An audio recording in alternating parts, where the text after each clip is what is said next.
Hey everybody, Coach Hughes here from the Be Best You podcast. You know the idea. It's in order to lead others, you can't be a mess, right? And usually I had the bump at the end there. I'm really excited to have on today's podcast Dr. John Metz. Was made aware. I found out about John through Facebook. I'm a triathlete. I've been an endurance athlete, and I still have a lot of those feeds. And I was seeing some of John's content. I ordered he's got a great book, by the way, which is nice about this book, everybody, is it's not too big where you're going to think you have a lot of reading. Very to the point. He's got a lot of really awesome tools in here that you can use. And it's called Effective Coaching. And I love it here, the art, science of teaching and applied coaching. And, part of it is I want to definitely talk about coaching and teaching, but the idea of in order to lead others being the best version of yourself, you have to, and we spoke earlier, a lot of people who are in a position of leadership are teachers, are coaches, are mentors. They know how to do something and they're good at it. And then they get into that role and they don't know how really to the science and the art of coaching and teaching. So that's what kind of really intrigues me is I love the science because there is a science of coaching and the art, which is a little free form, I'm assuming. So I wanted to just spend a little time with you and ask you some questions. And I think people are going to get a lot out of it. So welcome, by the way. Thank you. Thank you. Yeah. Great to be here. Yeah. Now I understand too that I was a runner. I ran in college, and then I got into triathlons in the early '80s. I did triathlons up till probably 8-9 years ago, and then injuries, and I got my knee replaced. And I'll probably never be able to run again, but I certainly riding is my passion. So I do a lot of road cycling, and I'll be able to swim. Probably be able to run, but the knee probably will prohibit me a little bit. But I'm a huge fan of triathloning and endurance running and stuff. Now I know that you're very involved in that. What is your background with the triathlon associations or? Yeah, so I mean, I got into triathlon actually when I was working on my doctorate. It was just kind of a release for me. That was back when we actually had to go to a library and pull books off of shelves and things like that. So hopefully, some of the people listening and watching will relate to that. So that's when I first got into it, and where I am now is because of my life before triathlon and getting involved. I was in the field of education, and my doctorate is in educational leadership. So my whole thing has always been kind of blending the two things together. So I currently my association with USA Triathlon, the national governing body, is I work as an independent contractor, and I basically deal with all of the curriculum and all of the content that comes through our education department. Wow. So that's coaches, athletes, race directors, the list goes on. And basically that's what my role is with the organization. Yeah. And I love that. The word curriculum is something too. My parents were teachers, and when I got the position I'm in right now, my job was director of training, and I just taught people based on how I learned. And then one day somebody mentioned to me, you should come up with a curriculum. And that's where I learned. I went to actually next door to my house was our superintendent's office. And I went over to him, and that's where I learned this. Students will be able to, I always forget, STWIB, students will be able to. Yep. And I was like, what is that? And the idea of writing a curriculum at the end of the lesson, the student will be able to what? And then that's where kind of I started to evolve into what I have now developed as 10 steps of coaching. And I'll quickly share them with you because in your book, you actually speak to almost all these steps, if not all of them. And there's some really good insight onto it. So real quickly, what I teach is if you're going to teach anybody anything, you have to have the goal. Then you have to have a plan to accomplish the goal. They're not the same. Then the preparation of the plan. That's the third step. The participant, meaning you have to have somebody coachable. Other than that, you're wasting your time.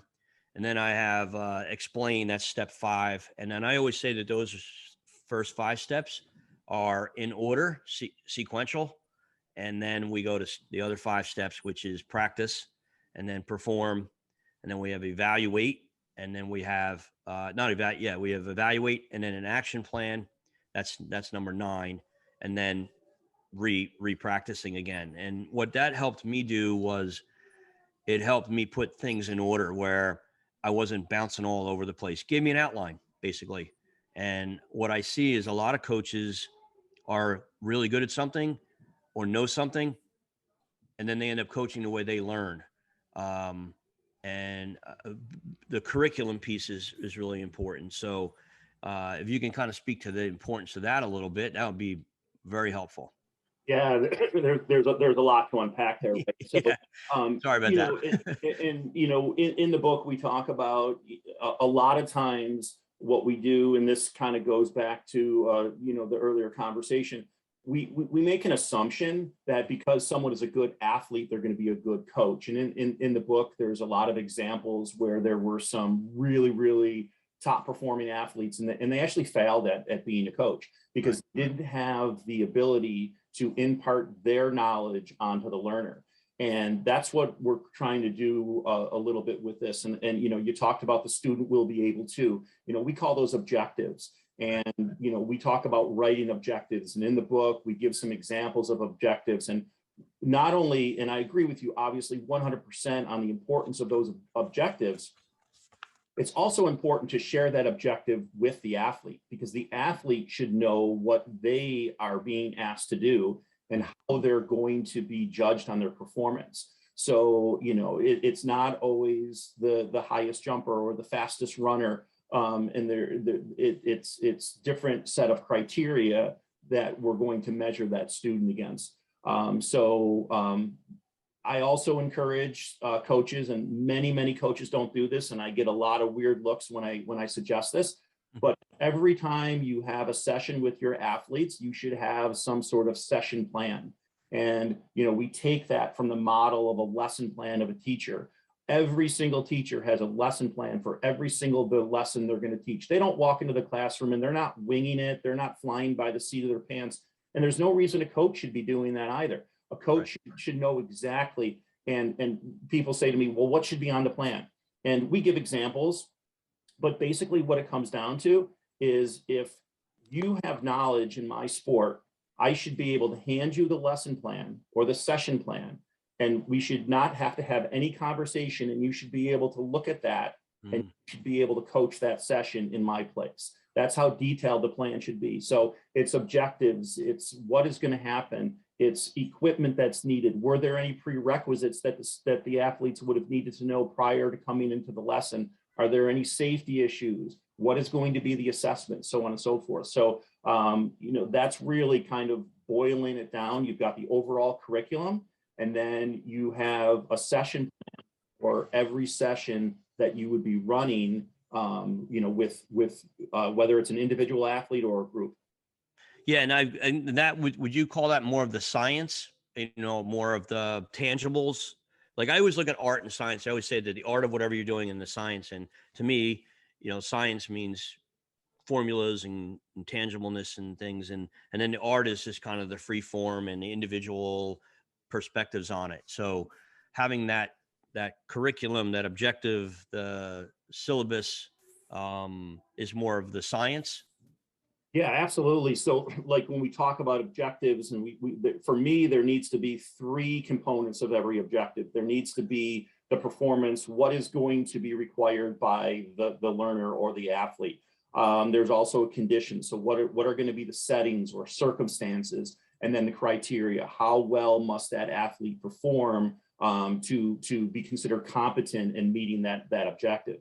Mm-hmm. The third is, different stuff is thrown at us all the time, and how do we pivot and how do we change? So if we're coaching outdoors and bad weather rolls in, or if we're planning something and an indoor ride and our indoor ride platform goes down, how are we going to make that change and how are we going to pivot? Or if there's what I would call a teachable moment where maybe an athlete makes a mistake, and instead of pointing that athlete out, and you're not going to call them out and embarrass that athlete, but what you're going to use is you're going to stop and you're going to say, listen, this is what I just saw, and this is a real thing, and we need to talk about this, and we need to adapt, and we need to build that into our plan. So you're absolutely right. There's the science part of it, the planning piece of it, and then there's the art, being able to pivot, think on your feet, and make those adjustments, so the athlete in this case can learn what is intended. Would it be fair then to say maybe they're equally important, but with science, that probably I would say the science should come before the art?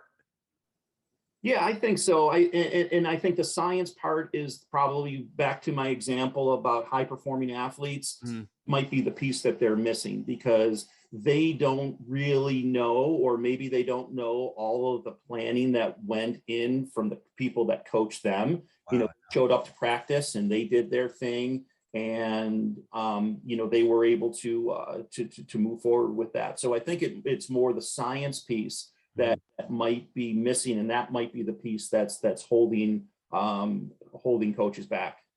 Yeah, and that's what I'm seeing. Again, people that are enthusiastic, they're knowledgeable, they're talented, and then they get frustrated when somebody's not picking it up maybe as fast as they did. And then another big thing you speak of, which is close to my heart, is learning styles. And matter of fact, this morning in the class I'm teaching, and you may hear a little ruckus downstairs. I'm upstairs of where I'm teaching from, but we were talking about a conversation, and I said, well, as far as the learning style, first you need to learn how you learn, and then learn how your athlete or student is learning, or whoever you're training is learning, and then design a curriculum that fits that. I said, but if you have 20 people, you can't train 20 people 20 ways because you don't have time. But if you can train 20 people one way 3 times, or one time 3 ways, you'll be able to do that. And what you have in here, which is really nice, I do use a learning style assessment, and you actually have some stuff in here as well on learning styles. I think that is one of the biggest things that really hinder coaches, is not learning how they learn. And then, so can you, being a teacher as well, and would you say you had your doctorate in, I love that, educational? Educational leadership, yes. Yeah, perfect though. So yeah, learning styles. How important is it to be more effective learning how that works out?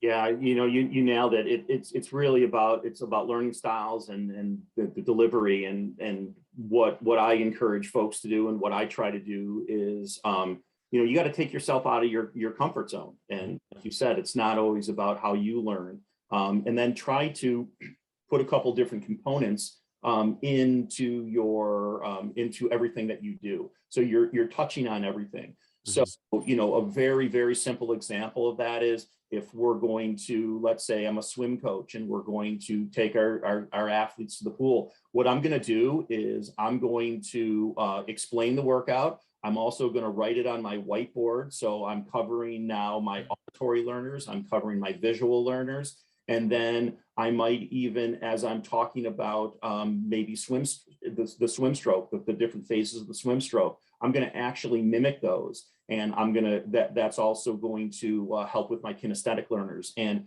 I might even Mhm. manipulate that athlete. Obviously, I'm going to ask their permission. If I'm going to maybe touch their back, and I'm going to just put a little bit of pressure on their lats and say, these are the muscles that you should be using during the pull phase of the stroke. It's not about your shoulder. So now we're covering all those points as we deliver each of those individual each of those individual sessions. Yeah, I mean, a lot of that is so supported in what I do. I came across Edgar Dale's cone of learning, and in what I teach, and in being in sports, um, that kinesthetic learner that most people learn through the experience. So like you were talking about, I can, swimming, and a person's not bringing their arm the right way, and you ask for their permission, and then you move their arm in a little bit, and they're like, oh, they can be watching it for 20 minutes, and then watching you do it for another 20 minutes, and then it takes you 20 seconds to just touch their elbow with their permission, which is absolutely imperative. But yeah, the learning style piece is something that is such an aha moment to so many people that have been coaching for so long, which really, to me, is indicative of how many people need to understand the science of it. I really think a lot of them know the art, but the science is really the piece that I'm not seeing.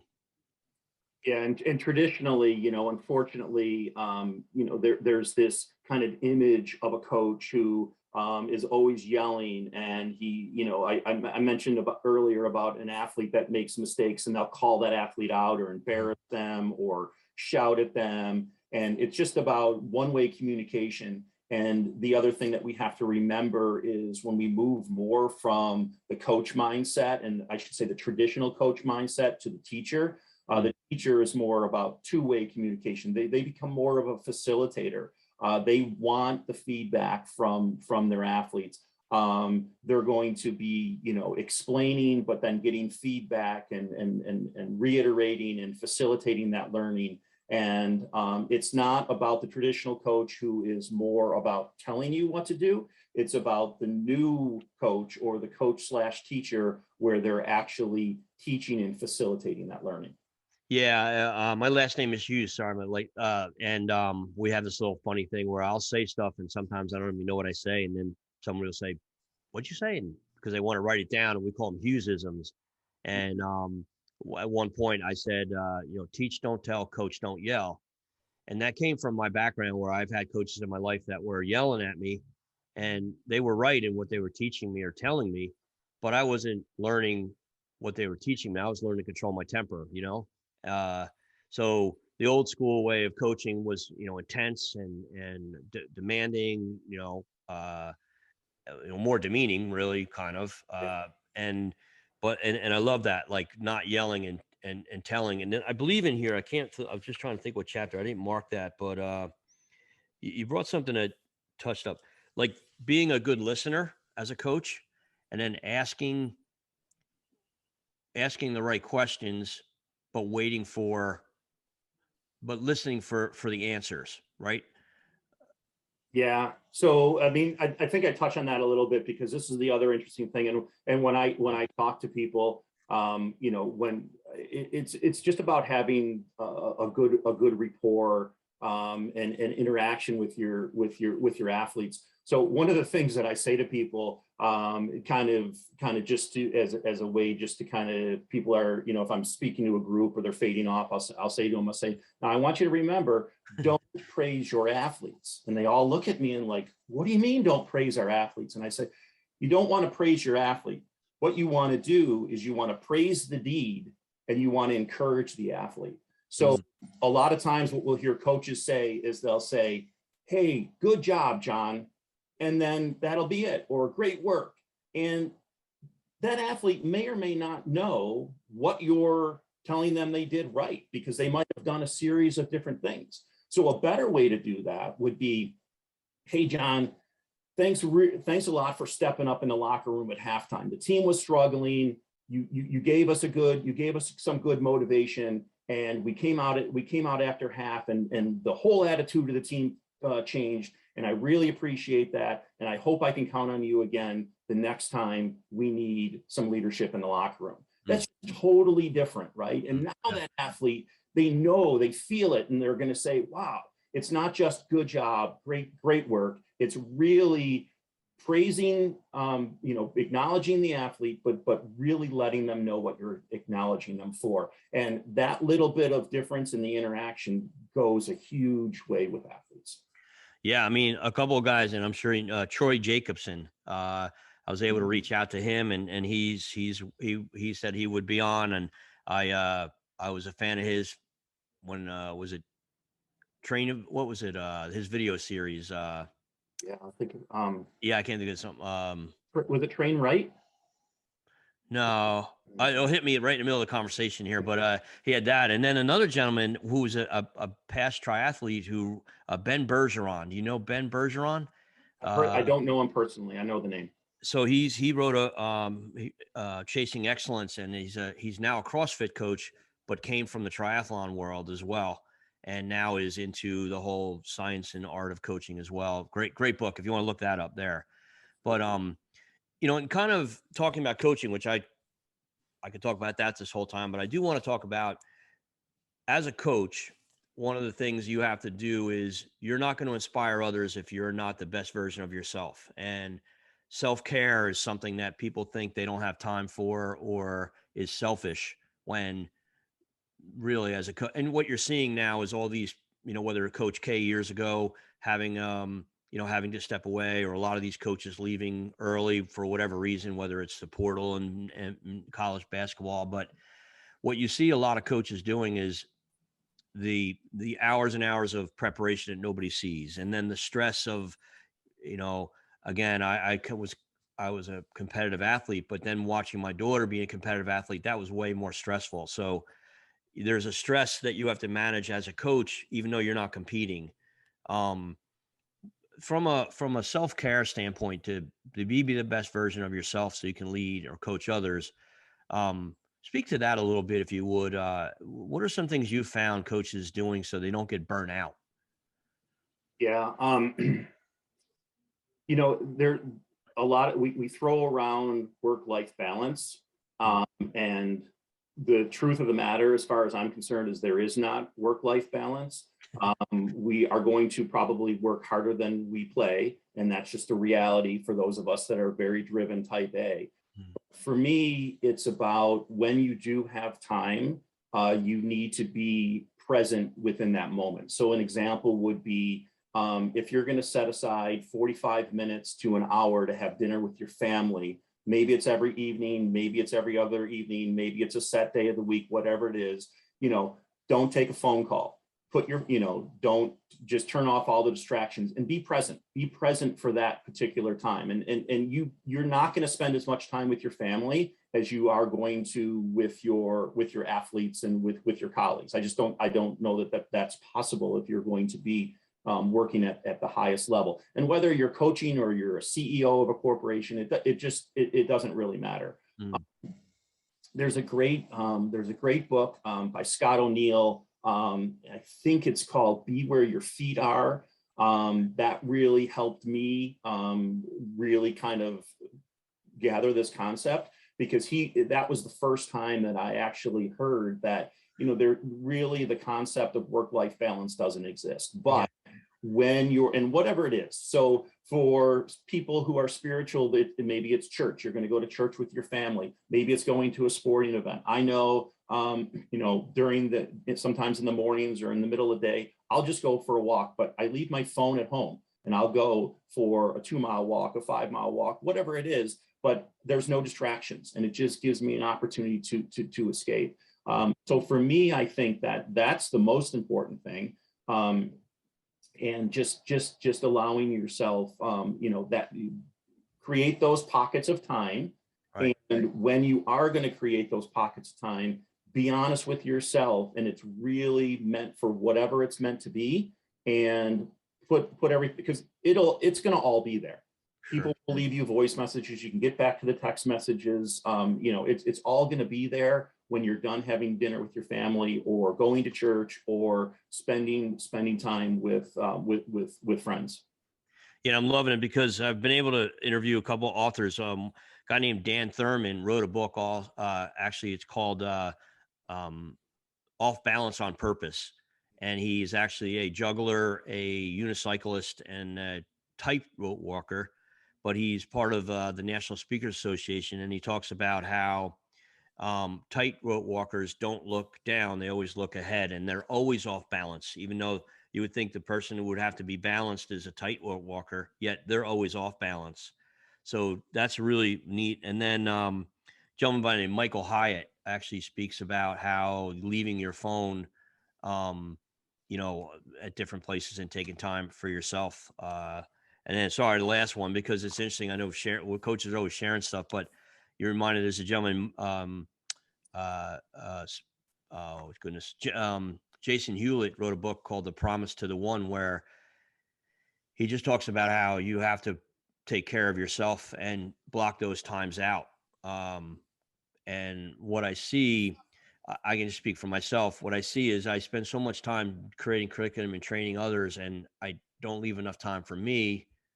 And then I'm starting to physically break down. And you see that a lot with coaches. you know. Absolutely. Yeah. I think it's also important to have a support network for people that can come and remind you, because you get so, I mean, especially coaches. Coaches are wired to help other people. Just like teachers are wired to help other people. So we're always going to be giving more and more and more of ourselves.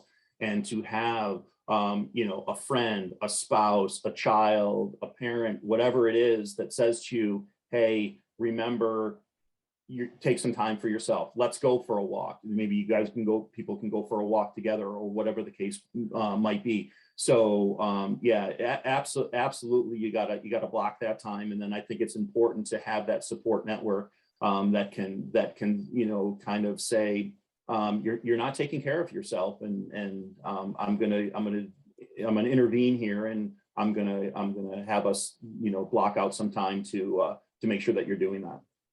Yeah. So, I mean, you have the science and the art of it. The science is kind of the curriculum and the outline. The art is, the uniqueness to that particular athlete or that situation. Obviously, self care to be a coach, because you're not going to be good to anybody else if you're not, there. And then I think the last one I want to just get your input on, and it's kind of, well, my daughter's a collegiate athlete up in Rochester, and she's going to be a senior, and she's been blessed with a lot of athletic skill, and the the pressure that she was under. I was early on, I was kind of giving some advice to be her dad, not her coach, and I hope I did a good job there.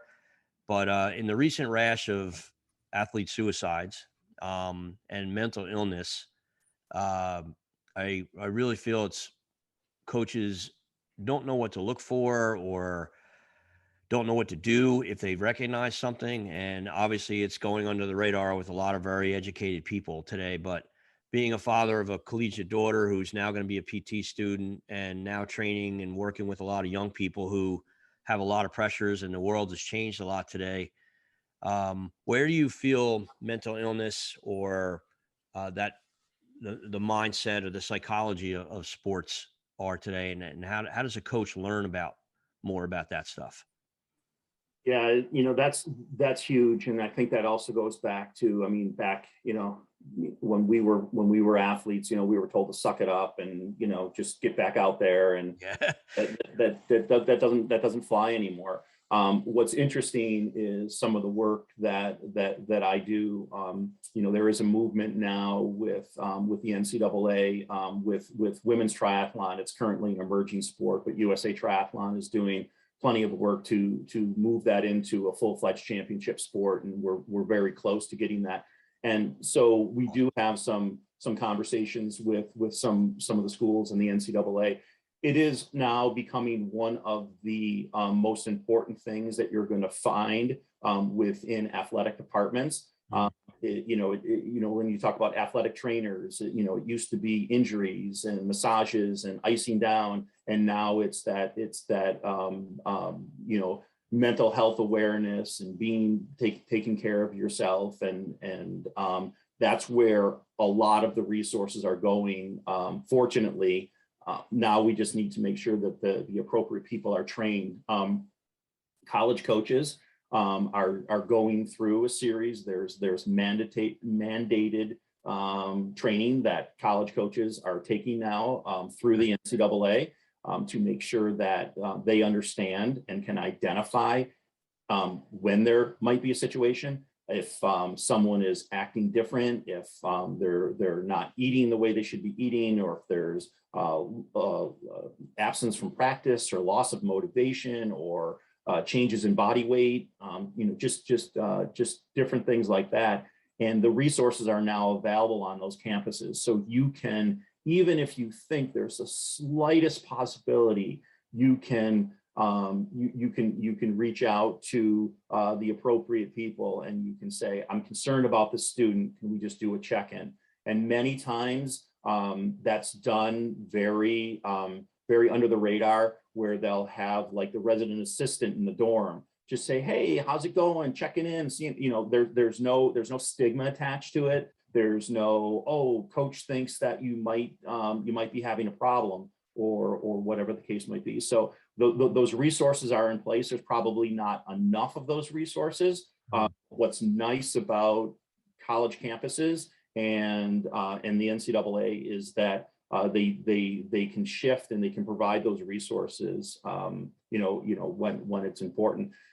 It's the other, youth sports that aren't affiliated with an organization like NCAA. That's where coaches need to have really strong connections with parents. And when I've had opportunities to work with youth athletes, open communication with the parents was really important.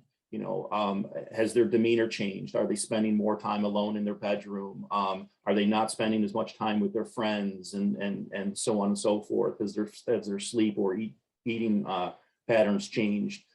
So it's just about making sure that you have appropriate communication and you're aware at all times what's happening, and never just make an assumption or just kind of brush things off, because you never know. It could be just that one little thing that if something triggers that could be the difference between an athlete getting help or an athlete maybe potentially causing harm to themselves. Yeah, I mean, obviously, we're never going to prevent it from happening. I mean, the Stanford one hits home the worst, being the soccer, and the young lady was just with her dad the week before, and nobody saw a thing, and it's terrifying, obviously. And I talk with my daughter as much as I can, and you worry about them, but I think any parent worries about it. Their children, they should be, right. Absolutely.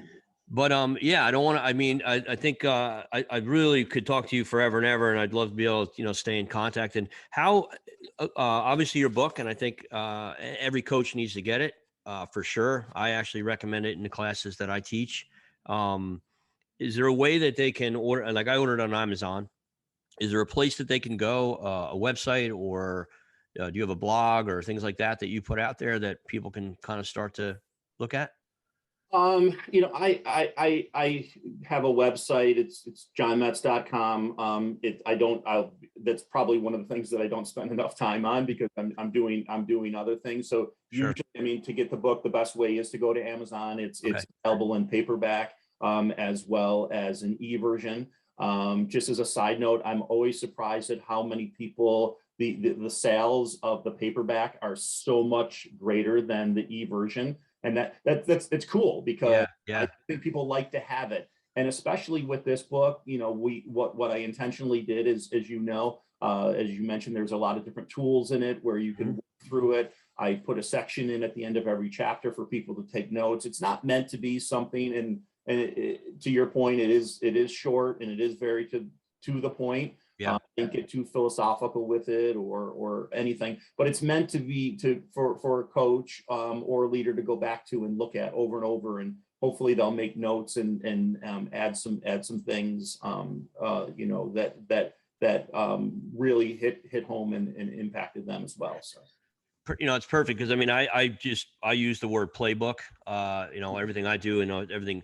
My name is they call me Coach Hughes. My dad was, again, a coach, and I've kind of carry on the legacy. And I always tell people, for me, a lot of people call themselves coaches just because they're in that position, but I don't call people coach unless I really feel like that's who they are. But yes, you wrote it in a way that's kind of a workbook and a playbook. So it's something you can even carry with you, a lot of notes, and again, tools and different assessments on leadership styles. I love how because you got a lot of the, 25 irrefutable laws of leadership. I can't remember 25, but you have the 4 or 5 of them in here, the different learning quadrants. It's a very, very useful book.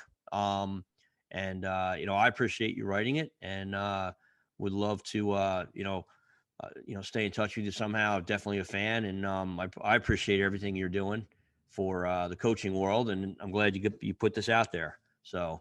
Well, thank you. And then of course, any feedback, good or indifferent, always looking for that. I'm sure there'll be a second edition at some point. I already have some ideas of where we're going to go in the future. So I always love to hear feedback. So from you or from anyone that's listening or watching us would be fantastic. And I appreciate you taking the time and us getting a chance to connect. I've certainly will be taking a lot away from this as well. Yeah, and I'll be in touch with you and send you some coupons for the business I'm in, and but I really appreciate it, and I will be continue sharing. I'll be in touch with you. I know people can get in touch on your Facebook page as well. That's where I found you. Yeah, Um, Facebook, LinkedIn, usually those things. I'm not a TikToker yeah. yet, Okay. but usually I'm an old guy, so Facebook and LinkedIn would be the best ways to contact me, or they can contact me through through the website as well. Okay. All right. Awesome. So great interview here. I'm glad. I hope you guys enjoyed. It's Coach Hughes and Dr. John Metz from the Be Best You podcast. And until next time, no one's going to follow a mess. All right.